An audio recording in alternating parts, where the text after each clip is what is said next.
Good morning, folks. Got another day at it today. My boss has gone away. Well, I say my boss, not my own boss, but the bloke I work for. He's gone on a training course, so I got the week off. So we're going to try and get as much done as this as we can, and we're getting on all right. I managed to. We've lifted the elevator up out of the way, and so I've got some new bearings for this idler. I've got bearing on order for there. And I've got a bearing on order for down the bottom there.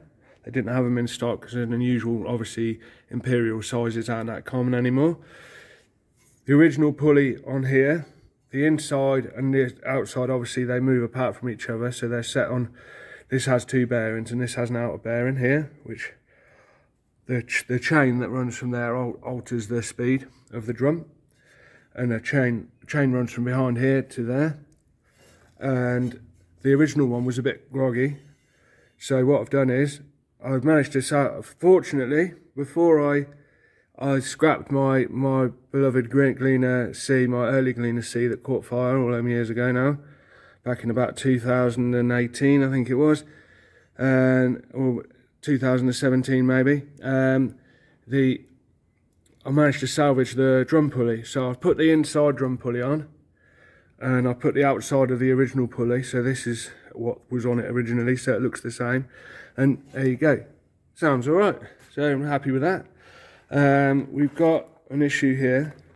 This seal was a bit damaged, but we decided there's nothing wrong with the bearing, so we are being quite conservative with stuff on this, just because I think with an old combine that's only going to do 5 acres a year, I think you can go over the top. I mean, it's nice to have everything pucker, but I think just for this year, we're going to go through, do everything that needs doing. Everything that needs doing, we'll do it. And then, if we still got time, we'll go through and do the other little bits and pieces. So high-speed bearings, major bearings, obviously belts and chains that are knackered will need to be changed. And anything that's causing a problem with regards to running, but anything we think will be all right, we're just going to leave it and it should be all right, and we'll change it as time goes on. So yeah, they're the things we've got. So what's happened is these bearings on here, they're very dry, and they've actually dug into here. Look, you can just see that. So it's caused a little bit of an issue there. So these bolts are loose as well. I'm going to do these up. Yeah. So I know it's very primitive and not strictly kosher, but it will work, providing we do it right. It's dot punch here. It's not a very big groove. Dot punch there and there where it's worn in the back, so that the bearings grip the shaft, and we'll give it a really good clean, so it's really nice and dry, and put some quick metal on it. We'll clean it first, dot punch it, and then quick metal or something on there. Make sure the bearings are clean and fasten them back on, and then see how it runs from there. And yeah, apart from that, it's just obviously following on everything that we're doing. You know, there's quite a lot of stuff. The engine belt, the main belt that comes down from the engine, was I noticed it was slipping the other day. I tried to pull out the wash bay on my last video. You didn't see it, I didn't show it, but it was in the wash bay, and this major belt here has actually got this pulley here, which this is a tensioner pulley, which what happens is it pulls that down, so that there's more grip at the top on the pulley and the bottom on the pulley, so there's more surface area touching the pulley, which is less likely to slip. But we would like to take this off, because it's not the prettiest of things, but we're contemplating, because this is an old belt, that we might do it up, and but we'll see how it goes. Ideally, we want to get rid of that, but if we do have problems with it slipping, well, like I say, we're going to keep that on there for just a while, see how we get on with this, and if we decide to, we might just keep this, because this is an old belt. It is likely that it might need a little bit of help from this. A newer belt will last longer, but these older belts, they do wear out quicker, I've noticed. We had a little dent in here. Luke noticed it. Luke's got quite an eye for these little things. See that dent there? So we've got it out a little bit, but we're going to get that out a little bit more. because what's happened is it's pushed the walkers in. It's meant the walkers are rubbing on the side. Yeah, so going well. Sweating, it's very hot. And yeah, I might add another video to this later and yeah, upload. Right, catch you again. Bye. Just to show you a day's work, I've done this, took me all day to do this. Just fitted a few bits, sorted a few shafts out, tweaked a few bearings. I didn't buy any new bearings to do this. I used all old ones, re-greased them, all out of all the spares that I had left over from other jobs and stuff. There was quite a lot of stuff wrong with this. Just over today I've worked with it and I've managed to salvage it. I ain't spent, not cost me anything extra. It's all just stuff they about what I've used to do this. None of this was working before today. A bearing's gone a lot. I managed to salvage it. So look, watch this, it all works. Well, the drum, the counter shaft, all driving now.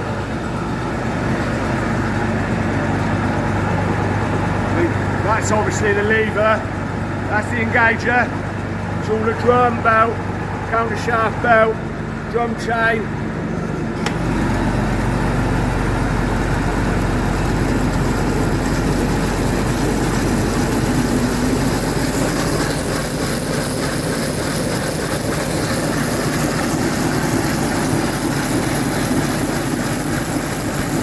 Like I say, it needs a bit of adjustment, but I'll do that next tomorrow or day after. Right, nice one.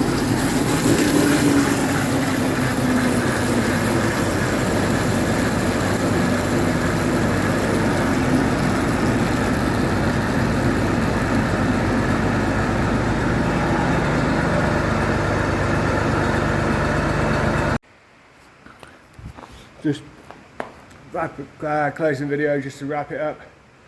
Yeah, been a pretty good day, quite successful. I did say I hadn't spent anything actually, but that's a lie. I did spend something. I haven't paid for them yet. All I did, the only bearings I changed were these two here. Out of all of that stuff that I've done, it's just these two. Originally, it would have had a piece of wood there. It just would have had a block tensioner. That's what my other Gleaner, my other Humpback Model A has got. Just a block wood tensioner there.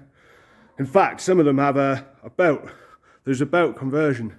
There is a guy that I've spoken to over in Wales he did have two Super C and they painted them silver actually.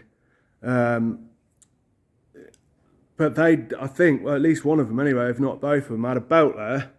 Because I think the Model 5000 had a belt there, although I can't confirm that. I'm pretty sure that's true. I'm sure somebody will tell me if I'm right or not.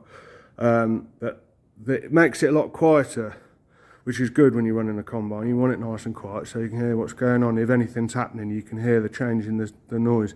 Yeah, but there you go. It's all good. All recycled parts there, you know.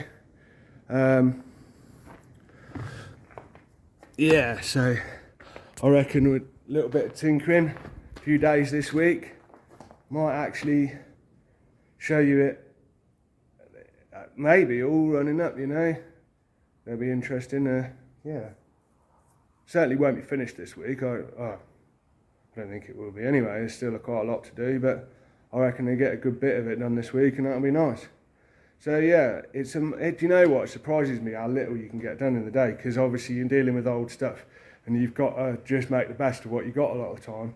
Obviously, you don't just go down the shop and say, you can't ring up car parts company or whatever and just say, oh yeah, I want belt such and such, I want this and that, because no one knows what you're talking about, and you ain't going to get it that easily. So it's just a case of, you know, improvising, finding what you can get and using what you have got. But there you go. I've got to go out. I'm going to get something to eat, fish and chips, can of Coke or something. And I'm going to a friend's house on the way home. So yeah, yeah. I hope you enjoy what I've done, and I'll catch up with you in the next couple of days probably. Bye.